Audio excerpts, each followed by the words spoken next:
to say welcome to Midweek Matters.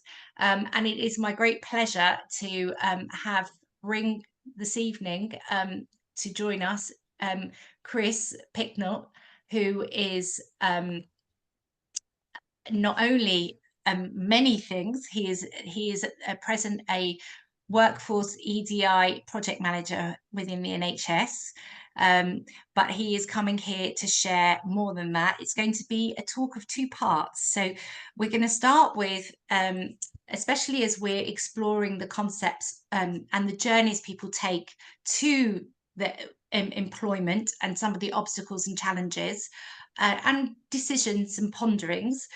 Chris is going to take us through his journey, through many other jobs that he's had and explorations, and then we're going to explore his present job and explain to us exactly what an EDI officer is and does. So with no further ado, I'm going to hand over to Chris and say thank you for joining us and welcome to Midweek Matters.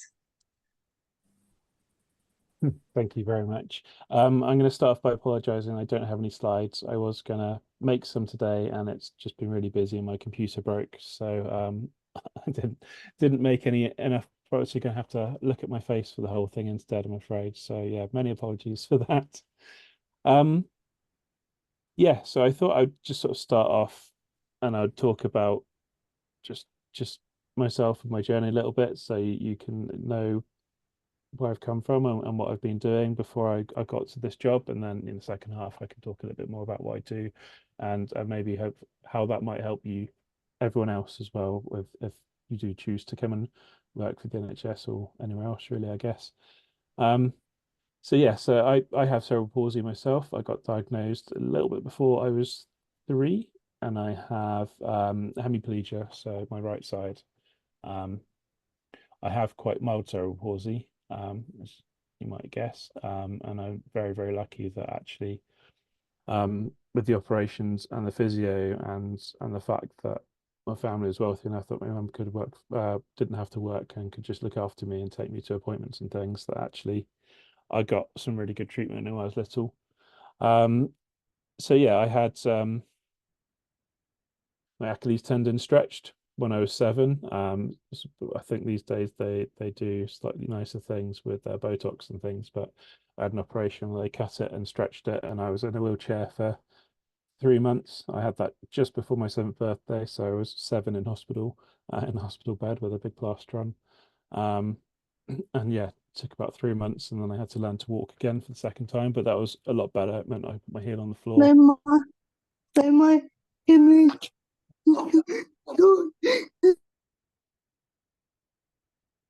And yeah, I put my heel on the floor and walked downstairs. I couldn't do that before I had the operation as well, so that's been really good. And yeah, like I said, I'm really lucky. I had very supportive family and some really good physios. I had the same physio throughout my whole childhood, which was really good, which I think helps a lot. And I developed out of that a lot of the mindset I've had, which is a lot of my jobs, which has been a good thing and a bad thing, that I tend to try and do things that people tell me I can't. So when I was little, I learned to play the violin, actually, despite the fact my hand doesn't work particularly well. I did learn to play the violin reasonably well. I played in children's orchestras and things. I moved to viola, which is a bit slower, a bit bigger, a bit slower, which helped a lot. I learned to play I can't remember what it was called. I've no idea what the proper name of it is, but yeah, I think it's just a tendon release. An SDR is more to do with up by the spinal area and nerves that come out down from the back down. So the tendon release is just literally I'll try and find the full name, the formal name, but it's not the same as an SDR. Yeah, I don't think they do it so much these days, do they? But this is back in the 80s. So yeah, what was I saying? So yeah, I learned to play the violin. I did horse riding at the RDA. That was a big thing. I took up a martial art. I did Aikido, which really, really helped my balance. So that was really, really good. When I was in primary school, I had some special help as well, and I got given an electric typewriter before computers were really the big thing. So I had a big electric typewriter to carry around because I thought I wouldn't be able to write fast enough. But by the time I got to secondary school, I could write with my left hand, no problems at all, and yeah, no real issues there. Apart from the fact, obviously, I was coming out of school twice a week for physio and all sorts of stuff like that. But yeah, I went through school and A levels and things. I wasn't particularly well behaved at school. I went to a grammar school, so that was good. But yeah, I wasn't particularly well behaved, and I did okay at GCSEs, and I stayed on for my A levels, and I was a little ill at the time. I got an ingrown toenail. I with the violin, I got to play the viola. Like I say, I don't behave particularly well. So I got to grade 5 on the viola. And to do more than that, I'd had to do theory, and I didn't want to do theory, so I didn't take any more exams after that. So the rest of my family are all professional musicians. So yeah, well, the rest of the family I grew up with, I have a big family of 7, but the 3 younger ones that are sort of my group, I have the older half brothers. They're all various professional musicians at one point or another in their lives. And I was never as good as them, but still did okay. I think I enjoyed it, which is what I wanted out of it. My littlest sisters ended up going to London for lessons like twice a week and things like that, which was exhausting. So I was quite happy to not be that good. I can't play it anymore. I tried and I just lost it totally. You think it's something you can pick up again, but no, it's horrible. Yeah, so I got to A level. I got an ingrown toenail during my A levels, which got infected and was really horrible on my bad foot, of course, because everything always happens on your bad foot. So I did really quite poorly in my A levels, and I decided not to go on and do anything from that. I was quite fed up with schools and things. Um, and I had been part of when I was younger, I joined a disability swimming group, a local one that was run by some people as a charity, called Dolphins. And as I got a bit older, physio stopped at 16. I think everything stopped at 16.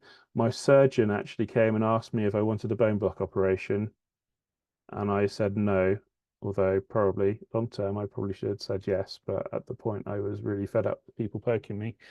And actually, when I was that sort of age, 16, 18, I was fairly fit and physically able. Like I wasn't necessarily as fast as other people, but I was as strong and as fast as a lot of people. I was doing a lot of martial arts and sport. I was swimming a lot. Like I said, I joined the swimming thing, and I actually did some competitions back in the day. And yeah, I could keep up with not disabled people. So I was like, you know what, do I want another heart operation? No, I don't. So I turned that down, which was probably a mistake.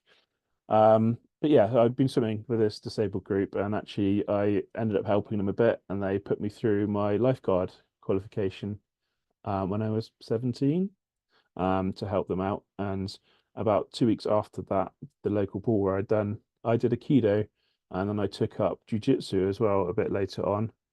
And we did a little bit of 16th century sword fighting. Oh, with these things. Which was not really official. It was just something that my jiu-jitsu instructor was into, and we ended up doing a lot of that. So yeah, I used to have to fight left-handed. He used to make me fight right-handed a bit, but I was really terrible at that. But I mean, it's good exercise for it. But yeah, so I did a lot of martial arts. And some of the bits you have to adapt for that. My hand doesn't turn all the way over. So obviously some of the moves, a wrist lock on my right arm, I fall over a lot quicker than most people, but the left arm was good. And there was other people as well. So in my Aikido group, there's a guy with one arm. He was a black belt and did fine. So I had a lot of encouragement to sort of, work things out, and they were very supportive of that with the martial arts. And it was a big thing for my balance, I think, and actually learning to fall as well. Learning to fall properly was also a really useful thing. Especially when yeah, you don't want to take no for an answer. You're going to go and do everything that they tell you can't. So yeah, I ended up being a lifeguard. The swimming pool, I did the qualification. Actually phoned me up a few weeks after I finished and went, "Do you want a job?" And I said yes, and I didn't tell them I was disabled at all. I just worked as a lifeguard there for a bit. So I did that after I finished school, full time, which was fine. Like I say, I wasn't as fast as the fastest swimmers, but I was faster than some of them, and I'm big. And actually, when you're lifeguarding, when you're towing someone, I can tow them with my bad arm and swim with my good arm, and I was faster than most people doing that. So that worked really well. I became a swimming teacher, um, which was fine. No problems there either, really. Um, there's a few things I can't demonstrate particularly well, but I can do them with the other arm and talk things through. Um, so yeah, and I spent a couple of years doing that, and then I started thinking about what I wanted to do. And I always been into art as well, so I liked drawing and making things. Um, so I started it was a foundation course in art where you do all sorts of different things. I did that for a year, and then I liked making. Got into making chainmail and things at that point, and I finished that, and I went to university to do a degree in silversmithing, goldsmithing, and jewelry design. That was my first degree. I went to Kent for that. Yeah, Can I just ask a question, just going back yeah, slightly? You said that when you got offered the lifeguard job yeah, and you accepted it, you hadn't told them that you had a disability. yeah. And I'm just on the back of the conversations we had with Samantha Castle a couple of weeks ago. Did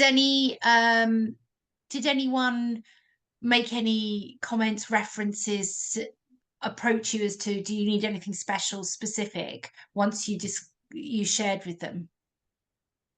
Not so much. So this was a while ago now, so I'm older than I look. So no, it didn't. I can't remember that first job whether I actually ever told them that I had a disability. I think I told some people in that, and they were just like, okay, well, we can do this instead. Stuff around like swimming teaching and things like that. But Mm. I don't think that came up in that job particularly. Um, so Sorry, yeah, I interrupted. You no were worries. you were doing your silversmith degree. I went to Kent and did a degree in silversmithing and jewelry design, which was fine. Again, actually being having one good hand is enough for a lot of things, and with that you tend to hold things still with one hand, and I can do that. I can clamp that, and then I could do the work with my left hand. So it was never an issue there either, and I don't think I disclosed then either. It was something I was quite happy not being disabled at that point. I do remember, I have a memory of, I think must have been when I was 16 that someone came into the house and asked if I wanted to be on a register, disability register, which I think, because I was looking this up the other day because we were talking about it, was a local council used to sometimes keep registers of disabled people. And then I think the only benefit would have been I'd had a social worker that was turned up once a year. And again, at that point, I was really happy not to. So yeah, so quite a chunk of time, I didn't call myself disabled, and I didn't disclose or share that I was disabled with a lot of people. I didn't feel particularly disabled either. Like when I was younger, they were saying, "Oh, we don't know whether Chris will be able to run or Chris will be able to drive a car without modifications." But actually, I can. So yeah, I wasn't. I had a physical job. I drove a car without modifications. It didn't impact me enough to make me feel disabled at that point. So yes, I did degree. I was really lucky that actually when I kept almost first few weeks, actually one of the more senior members, students had a blacksmith make up some left-handed tools for her because a lot of these things are something for hot clamping tube when you cut it. And they made three because it was a lot easier. So they were selling them. So I bought that, and it just made my eyes to the fact that actually you can just get these adaptations quite easily sometimes, even if you have to ask someone to make them. You don't have to struggle with what's there, which was really useful. I did jewelry for a while. I still make bits and pieces. I've got a workshop in the shed. Um, But when I finished that, I got married sort of straight away after I finished my degree, and I took a job as a lifeguard again because we wanted some money coming in. So I just went straight back to that, and it was supposed to be a bit temporary whilst I got stuff going. But actually, we had a child shortly after that, my first of two, and things did drag on a little bit. So I worked, yeah, at a pool. I'd done some casual work for them before, and someone was retiring, and I took his job, and it was super easy that way. And I didn't disclose particularly then either, I think, although I think I did later. And that was actually an NHS pool that was in a hospital. So that's when I started working for the NHS, was actually back in 2002. When I started, I was still doing my degree then, so I took that job in 2005 and I started working full time for them. And it used to be a staff pool. It was still called the Staff Club when I worked there, but it was opened up to a lot more people. So actually, whilst I did that, we had a lot of people come in. So we did a lot of rehab work as well there, and I took some more qualifications. I was a swim teacher already, but I got gym qualifications and I got GP referral qualifications. If anyone's done any GP exercise referral stuff, I got qualified for that. Is that a social prescribing thing? Yeah, so it was a little bit before social prescribing came like a proper thing. But yeah, so the GP, well, anyone really, we got physio's referral because we were in the hospital as well. But GP's referral, because it's a GP scheme, could refer someone for exercise, and that could be for like they were due to have a knee replacement, or they just had a knee replacement. So after the physio, they come and do more exercise to make it stronger. And it could be for mental health things, so to support someone with depression or anxiety a bit, or it could be more long-term bits and pieces. So is that in the pool that you would do that? So we did take them for the pool, although the qualification is just gym. But Mm. I was generally happy to take people in the pool. I was some teacher qualification, and I'm reasonably experienced around disabilities at that point. So yeah, we did both, mostly the gym, but also the pool. And generally, it's just making sure people swim, because actually, one thing GPs didn't do particularly well was check people could swim before they told them they should go and swim. So occasionally, you get some very strong-minded person who was desperately trying to teach themselves to swim because the doctor had told them it'd be good for them, and splashing away. So we used to do a lot of helping people that way, even if it wasn't sort of like a proper session. We used to spend a lot of time, passes the time definitely, when you got a quiet session, to help someone that way.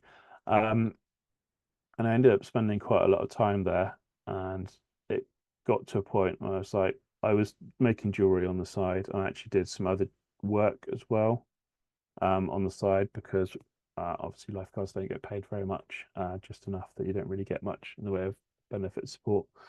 And we had a lot of other things going on, family illness and all sorts of stuff. So I did some security work. In fact, I got my door supervisor's qualification, which is not something many disabled people go for. But actually, the qualification itself has nothing physical. It's you sit down and learn stuff a week at a desk, and then you get your card. So yeah, that never came up at that point either. And I did some security stuff, private. So a family member was doing some security things for some celebrities, and I used to do night patrols with a dog. So just go walk around the house and make sure everything's locked up. And I had a dog with me, so never had to do anything. You saw some hedgehogs occasionally. I think that was about it, really. I did that for a few years as extra money. I started my own business. I had my own business selling jewelry a bit. I started a business teaching other people how to be swim teachers. One of my friends became a tutor and didn't want to do the admin side of things, so I did that and ran that for a few years. All sorts of little things, but I got to the point I was like, what do I want to do? I can either go and do more gym qualifications and get quite specialist, and I had ideas of maybe setting up like a personal training little company that's particularly specialized in disability and rehab and things, because that was way more interesting than normal people's fitness.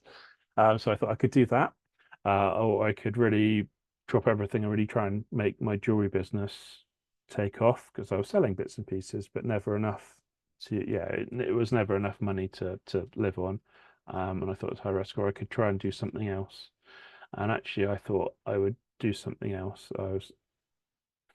I didn't necessarily think too much ahead for the fitness thing in there, but it's quite a physical thing, and I thought, maybe I'll do something else. So actually, I started an engineering degree with the Open University, and I did that part time.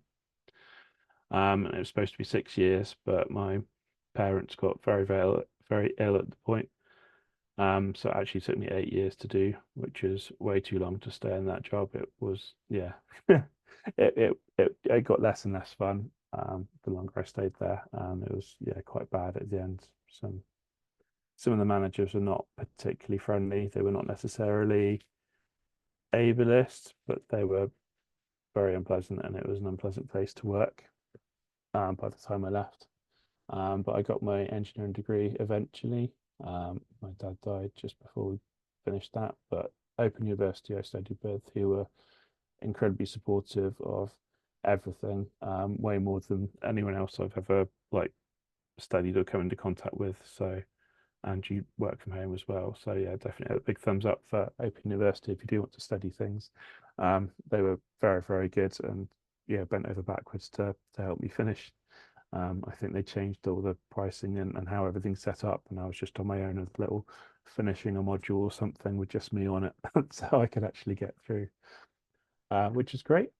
And then I moved and I became an engineer. I moved across the hospital, so I was still working in the hospital at that time, and I went to the medical engineering department, um, which was really cool. It was like the most enjoyable job I've had, really. We had a massive workshop, and we mostly did specialist seating wheelchairs.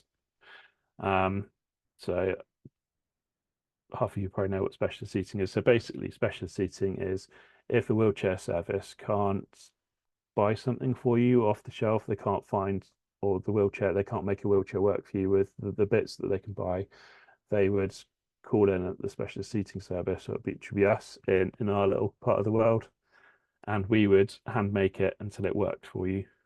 So yeah, the last resort sort of thing, we had to make stuff work.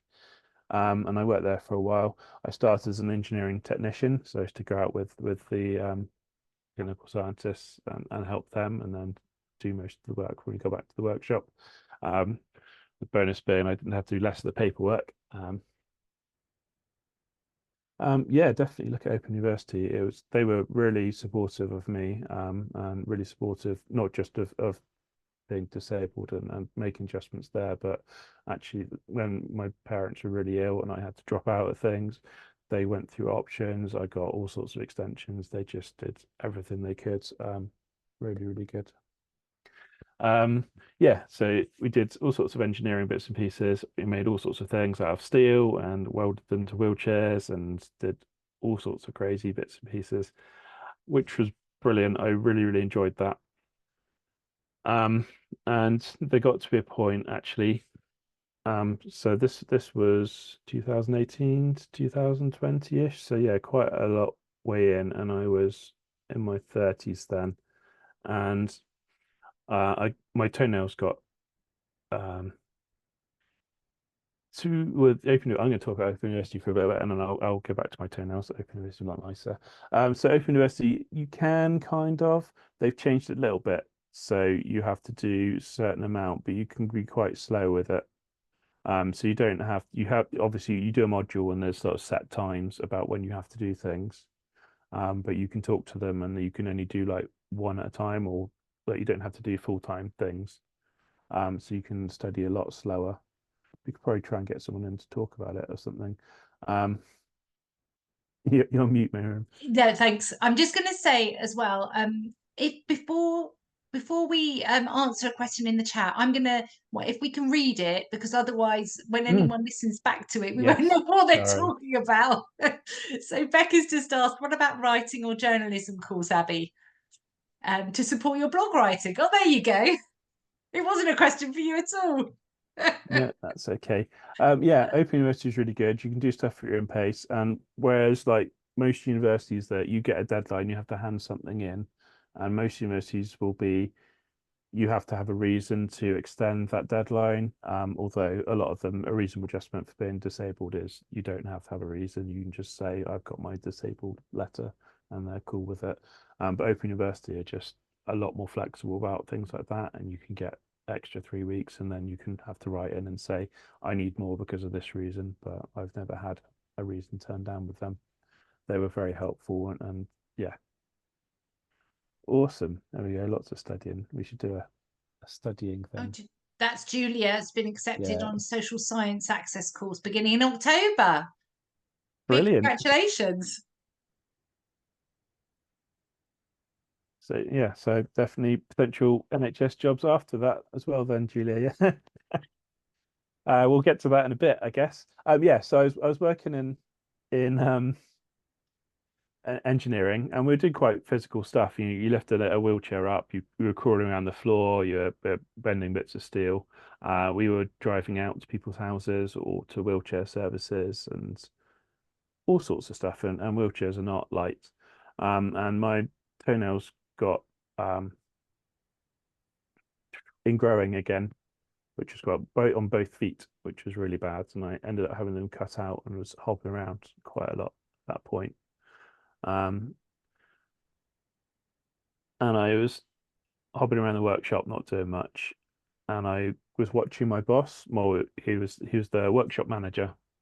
He was a big work. He did this for 40 years. He knew absolutely everything. It was absolutely spectacular. He didn't have any qualifications. He'd just been doing it long enough, but he used to come in and look at something, and then he would just make something, and it would fit, and you'd be like, why can't I do that? But I mean, yeah. And he was a big, strong guy. He could carry things and lift things. And actually, I used to see him at the end of the day, and he'd be sat at his desk looking really tired. He was about to retire. He was, I think, at that point, maybe a year off, 18 months. And I thought, actually, if he's struggling at 60 something doing this, then by the time I get to 60, I'm really not going to cope with this at all. So I need to start thinking about what I should be doing, really. I mean, I'm enjoying this, but it was a tiring job. I used to be quite tired doing it, particularly if we did long trips and things like that. It was also the most rewarding job I've ever had, probably even more rewarding than what I'm doing now, which is brilliant. So yeah, I sat down, I thought that, and actually my solution was to get the proper qualification. So I was being a rehab engineer. I actually took over the hospital spinal unit rehab engineering. I used to do half my time on there and half in specialist seating. So I looked after all the spinal units, wheelchairs, and that's quite a lot because actually when you have a new fresh spinal injury, your wheelchair needs change an awful lot. So we used to be adjusting people's wheelchairs every week or changing them and talking to the wheelchair services when they go home about what wheelchairs they needed and all sorts of stuff like that, which again was a fun job. But so I thought actually NHS has a lot of training programs. NHS is really big and has a lot of national training programs, and they had one for scientists called the Scientist Training Program, very originally, and you could do that, and then you could become. People use it as a way to get into being a proper, yeah, engineering rehab engineer. You have that, and then you can be a clinical scientist as well, and then you can progress from there. And it'd been doing more of the paperwork and a bit less of the physical work, but still doing that. Or I could go and do any of the other sort of like scientist roles in the NHS. They did, you trained on everything, and then you chose a sort of speciality at the end. So I was thinking I'd do that, and the application was, I think, 6 months down the line. But my wife had just applied to go on the NHS Graduate Management Training Scheme, which trains managers, and it's their little fast track thing. So if you ever see something called fast track, it's the Graduate Manager Training Scheme, and they had an application open straight away.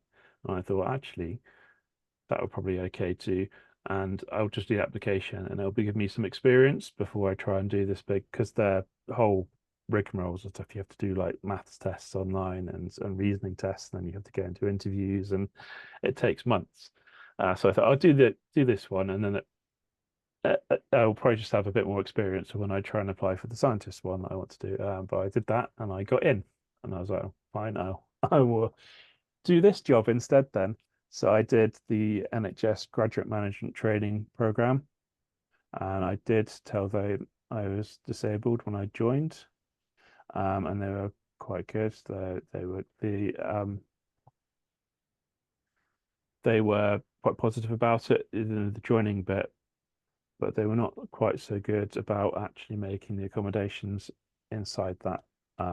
They were still quite focused on it being quite a fast track thing, and some of the training was done by the University of Birmingham, and they were really not interested in changing their material to make it any better. So I did that, and I will get that to that point again in a bit because it's a bit further down the line. But I started that in March of 2020. I was a management trainee. So that would be my third big career, I guess. I went to what was then called a CCG, and I'm trying to remember what that stands for. What's Clinical Commissioning Group? That was it, Clinical Commissioning Group. Who were So the NHS is basically made up of a lot of different organizations. I would say little organizations, but none of them are particularly little. So like a hospital would be, well, Foundation Trust would be one, or a community trust that has a lot of different things and serves a bit would be one. And they're technically not actually part of the same organization at all. But above that, there is what used to be then clinical commissioning groups, and are now called integrated care boards. And they deal with commissioning services, so they decide what needs to happen in that area, and they will pay the hospitals or the community trusts or whatever to provide that service, and they all check that it's been done properly, and they do some other bits and pieces. And above those, you then have NHS England, or Wales or Scotland, depending on where you are, but NHS England for me. And they have regional things that do the same with ICBs, and they have the national stuff that does all the big national bits and pieces. So I went to a clinical CCG, and it was about to turn into an ICB. But it was March 2020, so I did an orientation thing. So I went and visited a lot of different services they do, so you get to understand. I was lucky of being in service person that I experienced the NHS a lot, both being a patient and from working in it. But it's obviously a lot of people join that without any experience with the NHS at all, so it was to get them involved in that sort of orientation thing. And I think a couple of days before I was supposed to go out on a ride along with the ambulance service, which was the absolute highlight of orientation. How you get a jacket and everything, and you go out. It'd been brilliant. That got cancelled because of COVID. We all got sent home. So I had the weirdest graduate experience ever. In fact, the part of the NHS that runs the graduate training scheme, which is called the NHS Leadership Academy, got dismantled. Everyone got sent to work somewhere else, and we were just told to go and do something useful until COVID had finished. So I was working in this CCG for a bit, and I did some interesting stuff. I floated around for 2 weeks before I bothered someone to give me some work. So I did some little bits about putting data together for things, and then I get involved with organizing the volunteers. Not so much the actual organizing volunteers, but there was some work around particularly pharmacies. So anyone that had really controlled drugs, the pharmacies were not very happy about handing those to volunteers, because they're very controlled, and you have to give them to the right person. But obviously the right people really didn't want to be out at a pharmacy right at the start of COVID there. So we did some work about how we could make sure the right volunteers picked up and tracked that, and make sure that things got to where they were supposed to be. And actually, when they started the National Volunteer Scheme, we shared our work with them. So I talked to those about how we were doing that, and how they could pick up on our work and do that as well. So I did that for a little bit. And then when the vaccines came along, I helped set up and run a vaccine centre. And so I did that for about 6 months as well, which was really, really good. We were in a theatre, which was weird. We had all the doors open in the middle of winter, so it was absolutely freezing. And we worked out all the tables and we worked out how to run things. And I can remember the first time you see the van come with the vaccine and everyone's waiting outside for it was a very magical thing. And worked out how all the people come and all the little bits and pieces with the vaccines and all sorts of weird things. Yes. So I'm going to say that it sounds like we haven't even got to your present job, and you are so qualified in so many things, and you have so many certificates that if you had a wall, they'd probably be full on it. So so I'm just wondering, at which point were you able to start exploring the next job during COVID, or did you have to wait until COVID was over? So when the scheme picked back up again as the vaccines came, they decided they got everyone back together and they started that. So I was supposed to do my proper job. I actually carried on running the vaccine centre because I just needed to do that. And on top of that, I'd say proper job, but I don't think it was. I was supposed to be doing NHS commissioning and looking at how we do services, and I don't think I ever did that properly. But I had a project where we were building, making the community teams talk to each other a little bit more. So we had worked out that the most vulnerable members of and it was more important in COVID, obviously, most vulnerable members of our community were being seen by all sorts of different NHS people and charities as well. So they'd be seen by community teams for things, they'd be seen by the GP for things. And actually, because all these different teams belong to different organisations, they weren't talking to each other very well. We always talk about your NHS notes, but actually every organisation has its own set of notes, and it's really hard to share them. So we set up little teams that we made them talk to each other, which is really hard with GP surgeries. GPs are very, very strange. Bless them. Very, very important, but yeah, very, very hard to work with. So we got those talking to our community teams and our specialists, so diabetes people. So they would come and we would bring certain people that were really important that they talked about together, and we would get them to do that. And we actually managed to expand that out. We had charities coming in and talking as well, where they were providing care and things like that, so everyone could do that. And it was really big success. We started one little place and we got it all across the county, I think, almost by the time I'd finished, which is brilliant. I moved on to another placement. We had different placements there, so I did what's called a flexi placement, and I could go and work anywhere for 6 weeks. And I went and worked for a company called Open Bionics, who make bionic arms, which is a little bit different. But if you've ever seen any of those at all, they're usually brightly coloured. And yeah, so I worked for them for 6 to 8 weeks, mostly on how to present to the NHS on how to get their arms commissioned in the NHS, because they weren't at the time. NHS was refusing to pay for hands that can do multi-grip, so they could do more than one pincher action, and they wouldn't pay for anything more than that. They said it was too expensive for what it was, and the Open Bionics were arguing that actually their hands were cheaper than half the arms available on the NHS. So why was that? So we did a lot of work there, mostly about actually how you prove the impact of an arm on someone's life. So we did a lot about actually how you measure that and prove that, which worked. I think they got commissioned by the NHS a year ago. So yeah. I'm going to come back to you after this another time on impact, because I think that is one of the challenges that we have within our community around being able to demonstrate the impact of not having the things that are needed, because we've all got, and I when I use the we, I use the royal, the general we, as the community get used to functioning the way we function, because we're all problem solvers. So you have something to do, you work your way around it. It may not be the way your neighbour will do it, but you'll find your solution. But that doesn't necessarily mean there isn't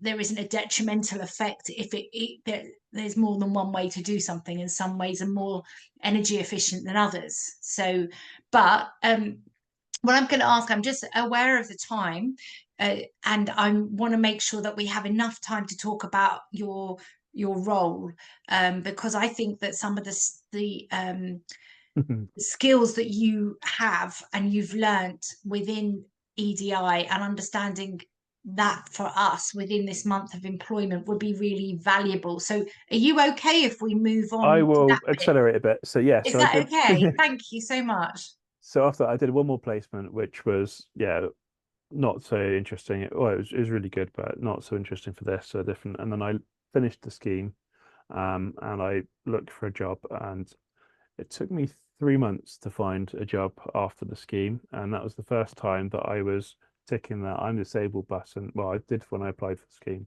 but the first time when I was looking for a job, that I was ticking the I'm disabled thing. I think we mentioned last week the NHS has a guaranteed interview scheme.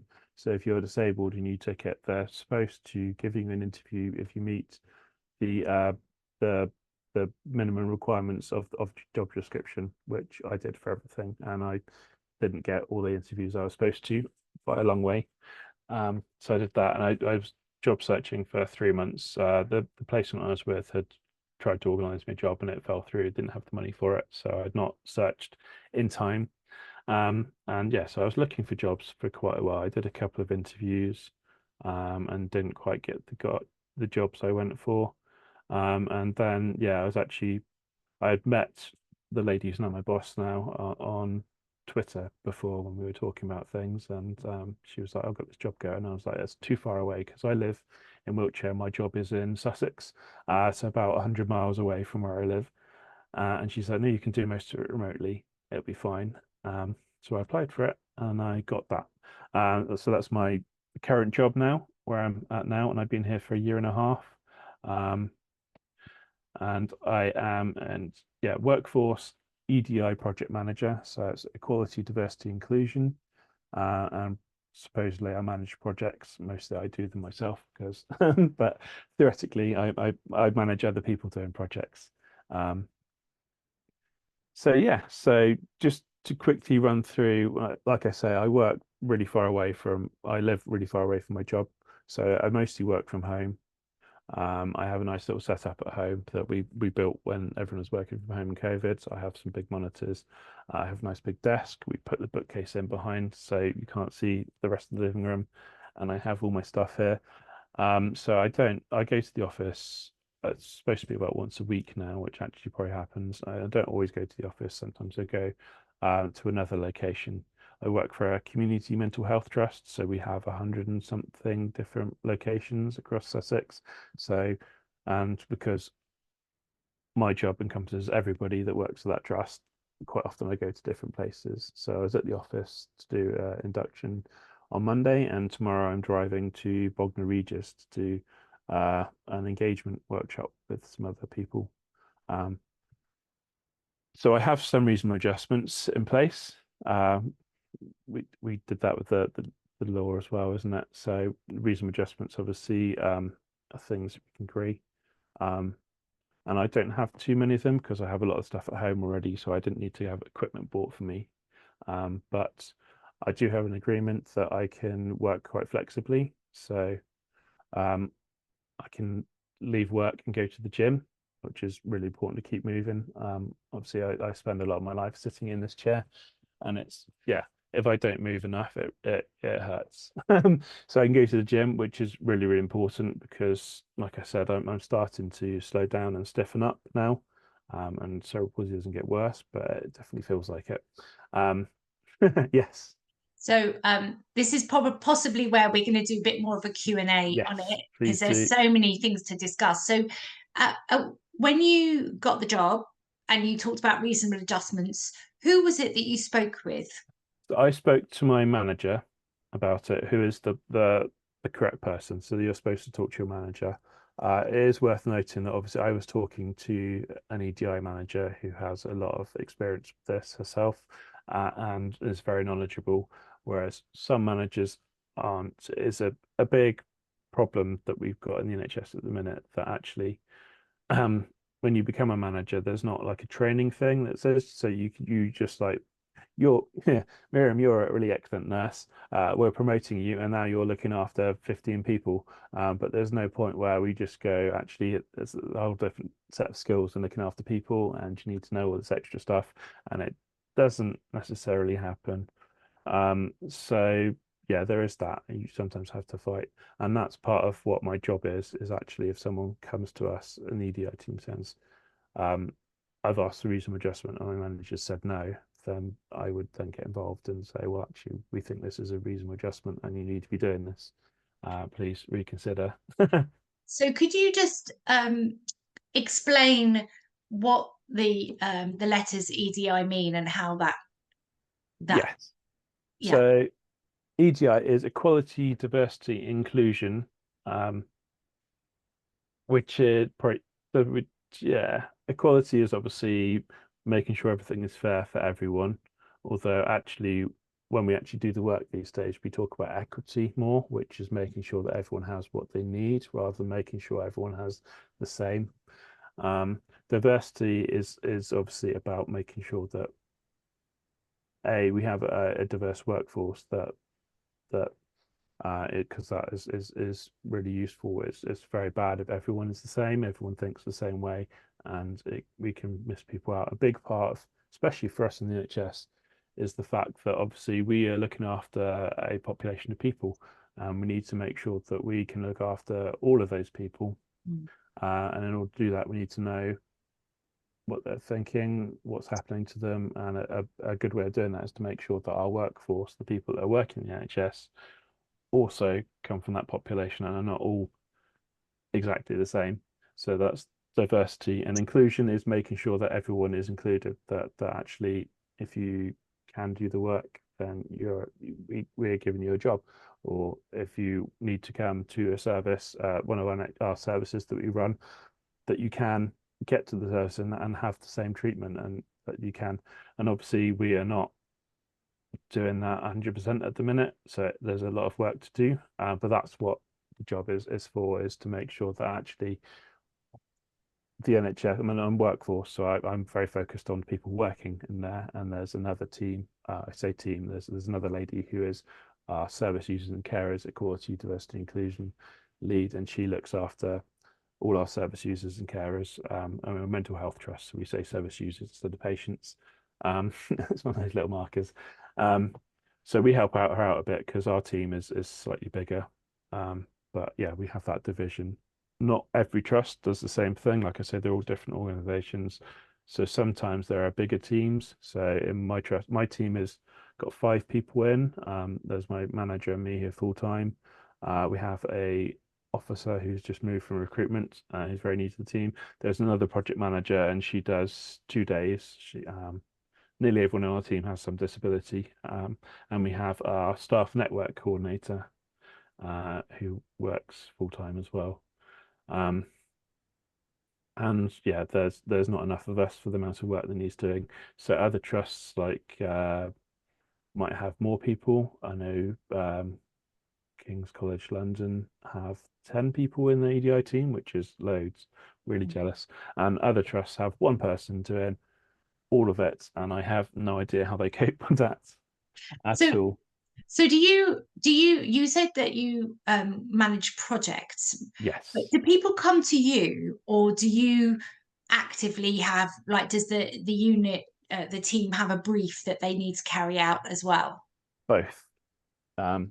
So there are some national EDI things that we have to do. There is a national, NHS has a national equality, diversity and inclusion plan that has a lot of things, and it gets revised, and that's published on NHS England's website. You can go and look at it and see what we're supposed to be doing, and we have to show that we're working on those. And there's a bit of flexibility in that, because obviously not every trust is the same, so we have some flexibility to say this project just fits this section of the NHS national plan, and other things there's not so much flexibility on. So there's a lot of work to do about making sure we have more diverse leadership, and our executive teams have disabled people in, and yeah, people that aren't waiting, which is a big struggle for the NHS for some reason, a lot of places, to be honest. So we have the national plan. We also have to report figures. So we're doing at the minute, actually, it's the big season. So we report at the minute we're doing the WDES, which is the Workforce Diversity Equality Standard. And that's nationally reported figures, and they get published again. NHS England, they're usually like a year or so behind, but you can look at those, and that'll be nationally, and that will say how many people in the NHS are disabled, what sort of bands they're working at, how senior they are, whether they're clinical, non-clinical, and then it also pulls stuff from our national staff survey. So it also report on, did they get are they more what's the more likelihood of someone with a disability getting a job than someone without a disability, gets reported. How many people in your senior leadership team say they have a disability? How many people, is it more likely someone with a disability goes into a disciplinary than someone without a disability? So we report on that as well. Sadly, it is more likely. For a number of reasons, but we work on that to improve, and then those figures will generate the plans and our action plans. So we do those. We're doing the WDES, and then we also doing a race-based one as well. So the Workforce Race Equality Standard, and those all get published. And we can look at the individual trusts one because they're very different again. And you can also look at the national figures as well. We will publish all of those, and also we have to publish as a trust. We have to publish our own EDI action plan. So we have one of those, and that goes on our website. Our plan has 49 points in it, which is a huge amount. So things that we are working to, but so we have projects that come down that we have to work on. We can tweak them a little bit to make them fit our trust. But also we have things where people come to us and say, I think I'm being discriminated against for whatever reason, and we also deal with those. And also we look at things, for example, we're having more people getting abused on our wards, so our staff are getting abused, mostly racial abuse, but also they get called names for fat phobia, a little bit disability phobia, that doesn't get focused so much, the same as other things do. So we look at actually how we can support our staff a bit better and deal with that. And that's quite tricky again as a mental health trust, because when people are very ill with their mental health, they do tend to be a lot more likely to use those types of abuse, and it can be trickier to get the police to deal with it in an effective way. Yes. So if I can take you back to the reasonable adjustments and Yes. the employees, how does it work if, so you said that when you took your job, Yeah. you had a chat with your manager about reasonable adjustments, and obviously because he's an EDI manager, then he had an insight into it all. But if your job had been something different, say within the NHS, and your manager hadn't received it in such a positive way, how would it work with that person then contacting the EDI team to get support, or how does that work? So I'm gonna start right at the beginning. So when you apply for a job, reasonable adjustments are a legal thing that any employer has to put reasonable adjustments in for you, to adjust your workplace to make it more suitable for you doing the job. And that applies for when you apply for a job as well. So they have to make sure your interview is accessible, that the information they're giving you can read, things like that, which doesn't always happen, but that is the legal standard that is supposed to happen.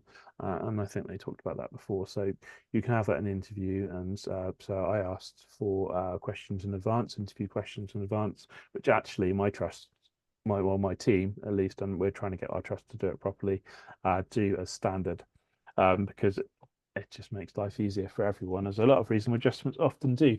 So there's that. And then when you get your job, there's a lot of an onboarding thing, and then we have a recruitment team that do look after things as well. So you have a sort of HR recruitment person as well, and they will also ask, and you'll have a meeting or a phone call, depending what you need, with occupational health, which is a team of clinicians that will check you're fit enough to do the job, basically. But they will also then go through, if you need reasonable adjustments, they will make recommendations.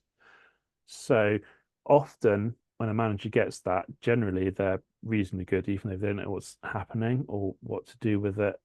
They're generally on board. But if they're not and they're refusing to do it, and this has happened mostly with people with like neurodiversity, because managers didn't think that that counted, and it does. Then that person can come to us as the EDI team, and we, in our trust, we make sure we're at induction. So the first day someone is there, we're there saying that to them, that actually come and talk to us if you have any problems, and that's if there's anything that is, yeah, you're getting problems with your reasonable adjustments, you're getting sort of bullying because of a disability or something, that's something we want to come and sort out straight away. And we'll get an email that comes through in our inbox that says, I think I need reasonable adjustments, and my manager's refusing to, or something like that. And we will phone them up or have a call and say what's actually happening, what are you asking for, what sort of job you do, because obviously that word reasonable and reasonable adjustments is very, very tricky, and it's very varied what is reasonable as to what job you're doing and what you need to do. So for example, if you are supposed to be a cleaner, then working from home is not going to be reasonable, whereas I can work from home. That's a reasonable thing for me to do, because most of what I do is emails and talking on this. So there's a lot of stuff there, and particularly where it involves patients, we have to balance what the patient needs as well with what that person's doing the job. But if I can take you back to that question Yeah. quickly. So Sorry. because I think that what I find, I think that a lot of the time we in the community can see legally things have changed, Yeah. but people's perceptions haven't quite adjusted. So you No. said that they need to go to occupational health. Yes. Now, if you only had functional use of one arm and you applied for a cleaning job, but you could clean, or for instance, if you know, there's one of I think Kirsty was on last week. So Kirsty Cahoon, I don't think she always uses a wheelchair, but she does use a wheelchair sometimes. She's a consultant geriatrician.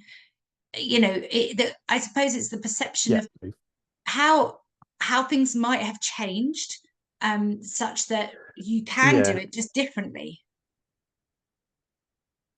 And Yeah. So it's a super good question, and it's not always good, is the answer. I've got friends that have had some poor experiences working in NHS because people have, yeah, decided that they can't do a job or they can't do something.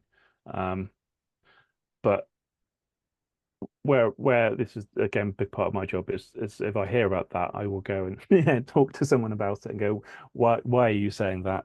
And also point out that legally we're very, very liable. I think, as they pointed out, was it last week we had that talk? It seems a long time. Was it 2 weeks ago? 2 weeks I ago, can't remember. yeah. 2 weeks ago. That's okay then. I was thinking, been a very long week.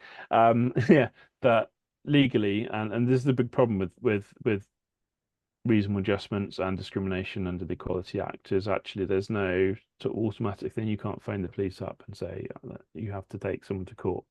And it's a bit of a long and winded process, and effectively that's the only way of working out whether that word reasonable is or not, is when it gets to a court. But we go down and I would talk to the manager and say, actually, they can obviously do the job perfectly well, or they can do the job if we do this, and that is reasonable, so this is what we're going to put in place. And I usually talk to them, because the big part about reasonable is that job, and I don't necessarily know what everybody in my trust does on how it works. I had a conversation recently with someone that was actually trying to work out whether they can still do their job, quite sadly, because of the disability getting worse. And yeah, a lot of it is to do with how much face-to-face time they can put in, and yeah, I was a lot more positive than they were, because actually they need that face-to-face time. It's important for that role for them to be doing. And do you find that having you as a not you as in Chris, who has a disability, but as an EDI manager, or a member of the EDI team, to help have those conversations, which ultimately can be Yes. an educational piece for the manager to see Yeah. things differently. Does that help facilitate the person who its Yes. situation is occurring with? Yeah, no, generally it does. Generally the manager will turn it around. And to be honest, I've not come across many situations where a manager is being bad. They just generally don't know. Mm. And actually they want to help someone, but they also want to help their service, and they get quite a rigid thing. I think Mm. it's a thing that we do generally as a society, but definitely in the it is the law that companies make reasonable adjustments. Yeah, there Mm. is. They have to under the Equalities Act. So yeah, you can sue them for unlimited amounts of money if they don't. But so that was the talk 2 weeks ago. So yeah, definitely go and look back up if it isn't. So yeah, people do tend to. I've not come across that quite often. The pushback we get is where we are dealing with policies and things like that, and someone's writing a new policy, and we're going, that is not equitable. That doesn't work under the Equality Act. You have to do that, and quite often that's where we start having fights. But yeah, generally we'll argue it. We'll point out exactly why, and we will always go further up the chain as such and report that further up if we need to. So if someone is being awkward, then we'll talk to their manager or their manager's manager or the CEO, and hopefully sort stuff out that way. So I've got another question to ask Yeah. around. So we are lucky enough to have 3 members of this evening of the community here who all work in the NHS and all have a physical disability with obviously CP. But what I'm wondering is, you were saying about the one of the other jobs that initially you talked about is collecting data. And Yes. I was just curious to find out, when you collect that data, are you able to ask, or you're able to distinguish between people who have physical disabilities, neurodiversity, a bit of both? Is it able to be So categorized in that way to help with statistics? depends on what data collection we do. So basically, a lot of it we use is electronic staff record, which I think nearly the whole NHS uses, if not all the NHS uses, and it is based on 2002 census things. So it doesn't have particularly good wording, and I don't think it's got neurodiversity in there, but it does differentiate between sort of physical disability and I can't remember what the other options are in there. There's a few options in there, none of which are neurodiversity, which is not great. And hopefully they will update it at some point, but unfortunately it's what we've got to work with at the minute. So when you join the NHS, you'll fill out the form and they'll have those questions on. And that's the reason the wording's a bit crap, is because it's really, really old. And that will go onto the staff record. So actually, when we report on that, we pull things off, and we actually then double check stuff. So like where we're talking about disciplinaries and things, we'll go and talk to the relevant team in HR and ask them for their stats to make sure they're right. But we don't see names, we don't see people, we just see this number of people, disability, and actually it's quite broad. It's disability, yes, no, or undeclared. When And we does it report, say, did you say it distinguishes between physical disability or it not? does, although not when we report it. So the ESR does, I think, but actually, well, when we report, we are quite broad in those categories. There is a staff survey as well, which is a voluntary thing, and which is run by an outside company and is totally anonymous. So one of the big issues we have as EDI with data and things like this is on the staff survey where people are just reporting things. We have about 22% of NHS staff in general will declare they have a disability. And actually, on our official records and our trust, which is one of the top yeah, we can say that. So I'm just working on all this down and bargain for that. One of the top 5, or I think definitely top 5. I think we might be higher than that. Trusts in the country for this, our reporting rate on people sharing that they have a disability is 12.5%. So there's about 600 people in our trust with a disability that are not telling us they have a disability, Wow. which then means they're not necessarily getting the support and help that they could be. And we're one of the best ones. I think the national percentage is about 4. Wow. So yeah, a big problem is actually, we know there's a lot more people with disabilities that don't feel comfortable sharing that, even on a form that probably no one's going to look at, let alone talking to the manager and getting some support and things.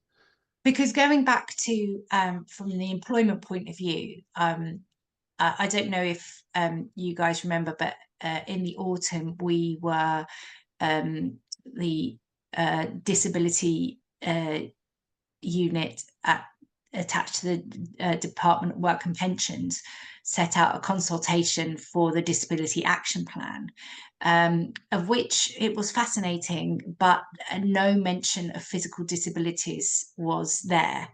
Lots of other specific medical conditions or neurodiverse conditions or mental health, etc., were mentioned. But I think that one of the challenges that the physical disabled community has is that, because it's not just about the perception and the education and how people interact with you, but it's also that environmental and access that's maybe needed for other personal care and things like that, that hasn't really, it needs to be addressed a little bit more. So I don't know if you know off the top of your head how many people within your trust have a physical disability, and if you've had a case that you've had to deal, like, support and facilitate with. Yeah, definitely had cases. I couldn't tell you how many people have a physical disability off the top of my head. Yeah, definitely people with high physical levels of disability are able to do things. We have admin assistants who are totally blind. We have doctors who are wheelchair users and quite severe wheelchair users, quite severely disabled wheelchair users, so not even particularly active. We have several people that need assistance, so they will have someone that does the admin work for them because either they can't see what they're doing on the screen particularly well, or they need that extra help. We have at least one person that has physical care that I was involved in working out. With the problem we have in the NHS with a lot of the care sort of stuff is because there's a lot of people's personal data that we all deal with. We need to be very careful about anybody that might see that. So people that come in and do care or assistance and things, we also need to make sure they've signed all our contracts and things, and we've checked them, which does make it a little harder than other things. But we have someone that has 24/7 personal care that comes in and does work for us. So And I it's just wanted to definitely add that possible.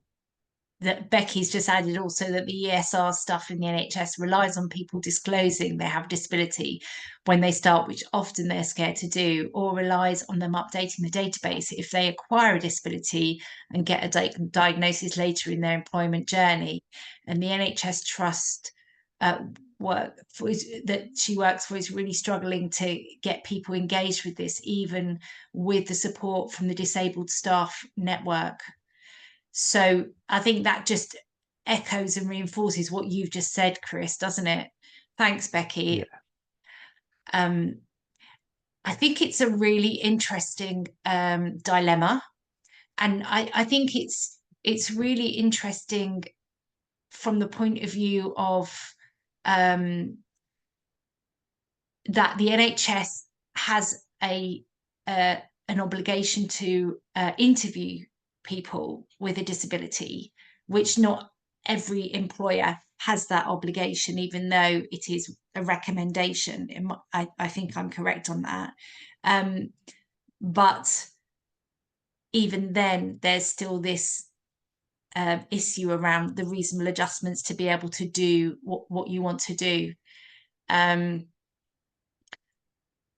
I'm Yeah. just wondering, with your knowledge and experience moving forwards, what you would, in an ideal world, recommend that can be or should be the next steps with this emerging changes within the NHS as the largest employer in Europe.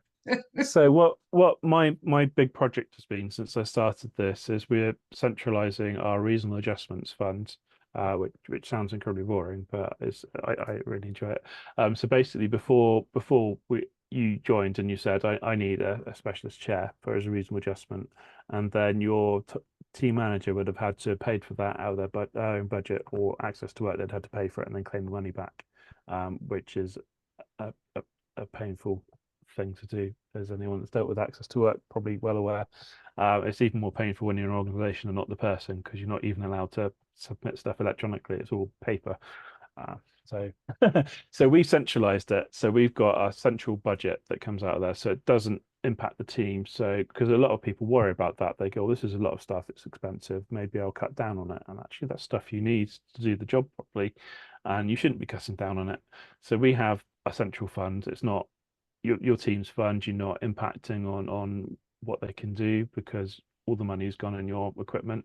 It comes out of our central pot, which also means we can actually know how much we're spending on reasonable adjustments, and plan for it and do other things and get some data, because the NHS does like some data. So we've organised that, and it's been quite a big undertaking. But basically, anything that anyone wants comes through me effectively, and when we buy that, I mean, I can also check on stuff. For example, in our trust, we're quite security conscious. Not every trust is different. So I know some trusts will just do whatever, but our trust, the IT security doesn't like certain assistive software. For example, Zoom text is a bad one. Not allowed that one. But we found an alternative called Dolphin Supernova. Zoom text is software for helping people with poor sight, and it does magnification and screen reading and all sorts of fancy stuff. And Dolphin Supernova does the same things, but actually does it in a slightly more security favorite way. So I've worked a lot with our security team to make sure we've got a list of those bits and pieces, and people aren't asking the same questions the whole time over. We can order things, and it's a bit of a minor question, but we can order things in a way that's more environmentally friendly and ethical, because that's a big part of how the NHS is supposed to run. And we're not just ordering random things. We have good suppliers we know will come, and we know the equipment's going to be good, and we know that someone will turn up and actually set things up and train you in it. Whereas before, it was a bit of potluck, depending on yeah, who you knew and who you're managing you and where they were getting things from. So we centralized that, and actually a lot of other trusts are now coming to us and asking how we do it so they can do it. So that's spreading out a lot, and hopefully that means that also it comes to someone that's a bit more experienced and has a bit more knowledge, and that hopefully some of the trusts are doing it with people that are actually trained as well to be able to do these sort of things. So instead of just your manager going, well, this says you need a special chair, and like, what does that mean?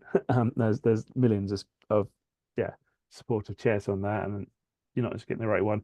But we can ask the right questions. We know where to go. We know what we're doing. A bit more expertise about it. So hopefully, it's not quite as good as I want it to be, but hopefully we can get that in place. So things are better. It comes through someone that's more experienced. You're not having to argue with your manager about whether you actually need it or not.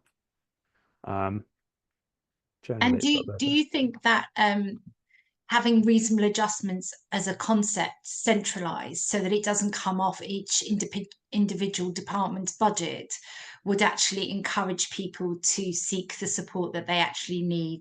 Yes, we've definitely Yeah. seen more of that, and actually we're doing training on it now as well, because we've discovered a lot of managers don't really understand the concept.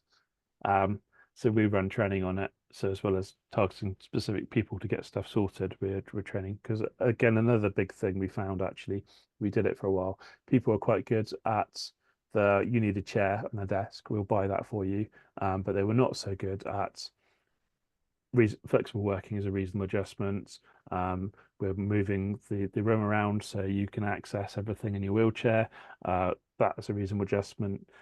Changing the lighting is a reasonable adjustment. All sorts of stuff like that is reasonable adjustments. Flexible working, coming in later, or even how you work. So we're doing a lot more training on that as well. So hopefully that will come across, and I'm seeing more of that in other trusts as well as we all pull that together. So hopefully people a bit more switched on, aware, and also if they're not, hopefully it's going to be a lot easier for someone to tell them and for people to challenge that. Yeah. No, I get that. So we've got just a sort of 4 minutes left. Sarah's got her hand up, and I think if anyone else also wants to ask any questions, or especially the other NHS workers, then please feel free. But Sarah, would you like to ask your question? Yeah, Welcome. first of all, your reasonable adjustments. What happens if they need personal care? Like they need equipment to deal with their personal care, like changing places. So yeah, we try and do what we can with that. So we definitely have people that need personal care, and as an NHS, generally people working somewhere that has the facilities on the whole. So we work out how we do that, and if someone needs someone to come in, we can look at how they're doing that. A lot of the time for those sort of things, access to work is really, really key. So definitely use access to work. Don't rely on the workplace doing it. But with access to work, we'll say these sort of things, and then that's a big push for us as a NHS trust to put that in place. But yeah, really hard to generalize, but it's something we can do, and especially if someone like occupational health or your GP or access to work have said this is something you need as a reasonable adjustment, then we should be putting that in place, making sure it works.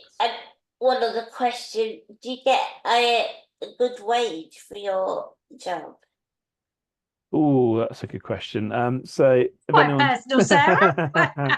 Well, and this is the NHS, you know. So the answer to that, I do okay, I think. I'm on a band 7, so I'm being paid 40-something thousand pounds a year, which is pretty good. That said, like I said, I did an engineering degree. If I'd gone and worked for an engineering company, I'd probably be making twice that. So yes and no. But yeah, I do this because I'm stuck in the NHS now. I really love doing what I'm doing. Brilliant. Thank you, Sarah. Brian, did you want to come in? No, well, I was just going to comment about he said about his wages. I'm a HCA. If I worked at a Nuffield, I'd get paid half again as much, but I think I'd sooner stay in the NHS, to be honest. Yeah, we all deserve a lot more money. Have you had any issues around reasonable adjustments that you've had to explore, Brian? Nothing bad. What happened was when I started my current role, working in theatre recovery, the manager knew that I got cerebral palsy and dyslexia and all that, so she referred me to occupational health. And strangely enough, the first time I was referred, the so-called medical person asked me how long I'd had cerebral palsy, which I thought was a bit strange. But anyway, I've just recently had another referral because I've had to reduce my hours because of the fatigue and occupation. HR, I've finally done that, and occupational health have said that because of the fatigue, because I'm on my feet for 6 hours a day, they said I have to stop every 2 hours to take at least 10-minute break, so the reasonable adjustments are there. If you got a good manager like I got, I should make sure I do take that break. She'll come and ask if you've taken your break yet, all this. So on the whole, yes, I've been pretty good. Wow, that's really, thank you. That's insightful, isn't it? So, just as we're going to wrap up now, because I don't really want to go over time, but if anyone's got any last either burning questions or comments, please feel free to share them now. Otherwise, I'd like to just say a very big thank you to Chris for joining us this evening and sharing with us your journey, and not only exploring with us and explaining us a little bit about the world of EDI, and the opportunities that are starting to become more commonplace, I think. And I know that Samantha said the larger organizations, it's sometimes easier to see the change, but also to share with us your can-do attitude and your mindset, so that, which is something that many of our community have, and that a lot of what we're trying to make sure is very clear to employers, what the added value of having people with different abilities brings to the team, because we look at things and think about things in a different way, and see certain pathways that other people would never have had the practice of doing through their lives. So thank you so much, Chris. Really appreciate you joining us this evening.